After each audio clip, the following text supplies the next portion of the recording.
Խոսենք ազգային ժողովում տեղի ունեցած վեճի մասին եւ Արսեն Թորոսյանը թեև ինքը եւս պատասխան այսպես հայհոյանքներ էր հնչեցրել, բայց իր Facebook-յան էջում խոսել էր քաղաքական վենդետայի մասին, ասել էր, որ հայհոյելը չի կարելի ոչ ազգային ժողովի ամբիոնից, ոչ դահլիճում եւ այլն։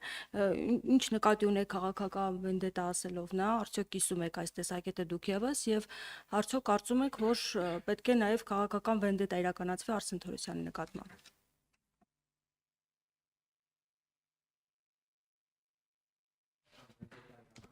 Ինչ նկատի ունի, երբ ասում եք քաղաքական վենդետա պետք է իրականացվի, արդյոք կիսում եք այս մոտեցումը։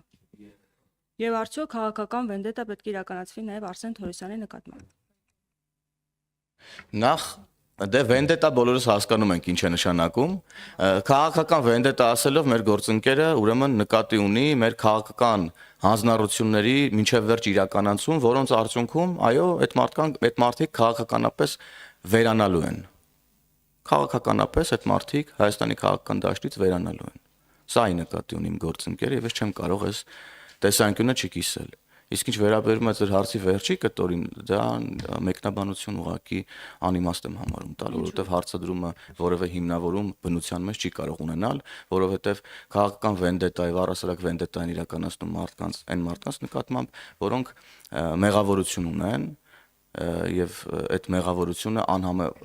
ընդհանրապես անունները, որոնք դուք համեմատում եք, համեմատելու չի են մարդկանց հետ, ում մասին որ մենք խոսում ենք։ Մեր գործընկեր Արսեն Թորոսյանը քաղաքացիական պայմանագիր խմբակցության անդամ է, վարչության անդամ է, ով մեզ հետ հավասարապես պայքարում է Հայաստանի Հանրապետության անկախության եւ ինքնիշխանության համար, այն մարդկանց դեմ, ում մասին որ ինքը խոսել է, հետեւաբար խնդրում չխառնեք իրար մարդկանց անուններն ու վարքը ընդհանրապես։ Հիմա դուք քննադատեցիք Լևոն Քոչարյանի վարքը, արդյոք Արսեն Թորոսյանի հայհոյանքներին եւս պատրաստ եք քննադատությամբ հանդես գալ եւ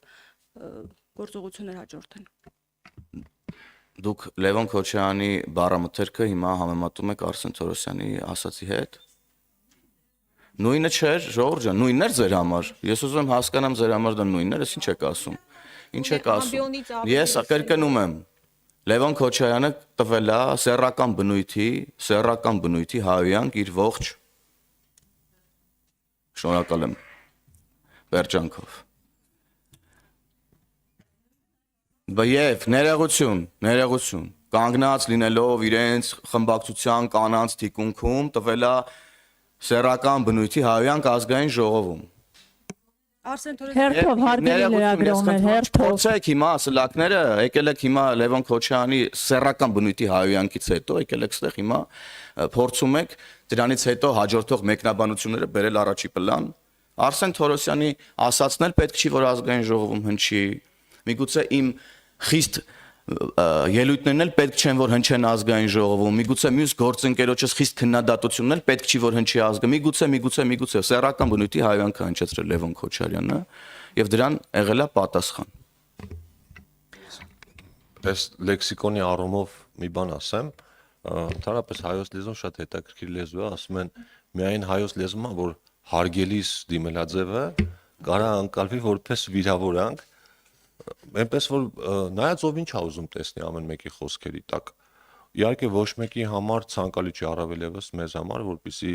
ազգային ժողովի նիստերը վերածվեն լեզվակռվի, մանավանդ այդ տիպի լեքսիկոնով, բայց ունենք այնինչ ունենք ու իմ կարծիքով շատ ավելի կարևոր է թե ինչով է զբաղված ընդհանրապես մեր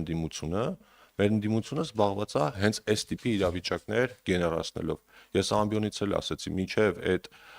քաշքշոցը տեղի ունենալ, ես մոտեցա Սեյրան Օհանյանին եւ Արծվիկ Մինասյանին եւ իրենց ասացի, որ ձեր կողմից ակնհայտ նկատվում է, որ դուք սադրում եք իրավիճակը, ուզում եք ինչ-որ տեսարաններ լինեն ազգային ժողովում։ Ասացին ոչ, ասացի ոնց ոչ, ինչ-որ բաներ է կատարում ձեր շարքերում, դուք հանգիստ նստած եք, ոչ մի բան չեք անում, գործողություններ արեք, կոչ արեք հանդարտության, ոչինչ չարեցին եւ վերջում արդեն դրանից հետո իրենց ասացի տեղի ունեցավ, այն ինչ տեղի ունեցավ։ Ու ընդհանրապես ընդդիմության հետ կապված այդ ինչից սկսեց այդ լարումը, երբ որ գլխավոր դատախազը հնչեցրեց թվեր ու ամբողջ խոսակցությունը, իմ կարծիքով հիմքերից մեկը դա էր։ Ես մի հատ էլ ուրիշ թիվ եմ ուզում հնչեցնել։ Մեր ընդդիմության падգամավորները բոլորը միասին 4 տարվա ընթացքում միասին վերցած 4 տարվա ընթացքում ստացել են ավելի քան 1.5 միլիարդ դրամ աշխատավարձ։ Ձեզ որպես լրագրողներ, օրինակ հետաքրքիր չի, հարկատուները մեր ընդդիմությանը ինչի համար են վճարել այդքան գումար։ Ինչ ավելացված արժեք, ինչ օգտակար բան են արել, բացի նման իրավիճակներ հրահրելուց։ Եթե ես ուզում եի Այո, մերը հիմնավորված է, պարոն Կիրակոսյան։ Ես օրինակ օրվա ընթացքում մի քանի քաղաքացիների, շաբաթվա ընթացքում մի քանի ոլորտների ընկերությունների հարցերով զբաղվում եմ։ Հազարատ կարող է լավ կամ վատ, բայց աշխատում եմ։ Բայց որևէ առաջարկ, որը որ կբխի որևէ կոնկրետ ոլորտի կամ որևէ խավի շահերից տեսել եք, բացի այն մի քանի պոպուլիստական առաջարկները, որ հնչում են, որ գիտեն, որ օրինակ դա անհնար է իրականացնել, չնայած դրա իրականացման ցանկությունը մեծ է։ Օրինակ ես նախորդ գումարման ազգային ժողովից կարող եմ հիշել բազում օրինակներ, երբ ընդդիմության հետ համատեղ կամ իրենց կողմից բազմաթիվ նախագծեր են ընդունվել, առաջարկներ են արվել։ Հիմա մենք ունենք ընդդիմություն, որը անգամ ամենադրական առաջարկները մերժում է միայն այն պատճառով, որ դրանք ներկայացվում են քաղաքացիական պայմանագրի կողմից կամ կառավարության կողմից։ Երեք օրինակ ռազմարտությունաբերական կոմիտեի մասին կարևոր նախագիծ էինք քննարկում, հետո պաշտպանությունից են, չէ՞ խոսում պաշտպանունակությունից։ Մարդիկ մի մասը դե երևի քաղաքական նկատառումներով չեկավ նիստին մասնակցեց, մյուս մասն էլ կողմ չքվեարկեց, հետո ինչ որ բան հորինեցին, թե ինչի համար կողմ չեն քվեարկում այդ կարևոր նախագծը։ Ես նաև հավելեմ եւ կարծում եմ արդեն պետք է ամփոփենք, որպես խմբակցության քարտուղար, նաև մեր ժողովրդի համար, ձեր համար ես հստակ կարող եմ ասել, որ քաղաքացիական պայմանագիր յուրաքանչյուր падգամավոր խմբակցության հստակ կարող է ցանկացած պահի իր աշխատանքի հաշվետվությունը ներկայացնել եւ ցույց տալ, թե ինչ է արել իր ողջ ուրեմն գործունեության ընթացքում այս տարիներին ազգային ժողովի падգամավոր լինելով։ Այսօր էլ օրինակ ժամը 12-ին մենք այս դահլիճում ամբողջ խմբակցությունը ազգային ժողովի շենքում է լինելու, մենք աշխատում ենք, չնայած նիստեր չկան, ընդդիմությունը էլի չկա, նիստ կա չկա, իրանց հետաքրքիր չի եւ այս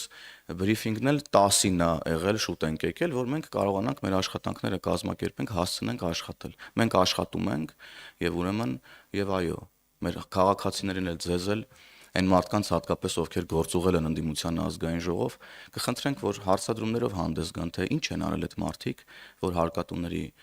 այդքան փող են ստացել ու հələ մի հատ էլ գալիս են այլոց են փորձում մեղադրել այս կամ այն ուրեմն կոռուպցիոն գործարքների եւ չաշխատելու մեջ։ Շնորհակալ եմ ձեզ։ Պարոն Հովհաննիսյան, Վերջինը շատ կարճ Լիլիթ Հա, ջան։ շատ կարճ։ Արսեն Թորոսյանը դուք ասացիք խոսել եք քաղաքական վենդետաների մասին, իսկ Նիկոլ Փաշինյանն ասում էր, որ վենդետաներ չեն լինելու։ Այս հակասությունը ո՞նց հասկանանք։ Հակասություն չկա ընդհանրապես։ Այո, վենդետաներ չեն լինելու, բայց քաղաքական վենդետաներ լինելու են։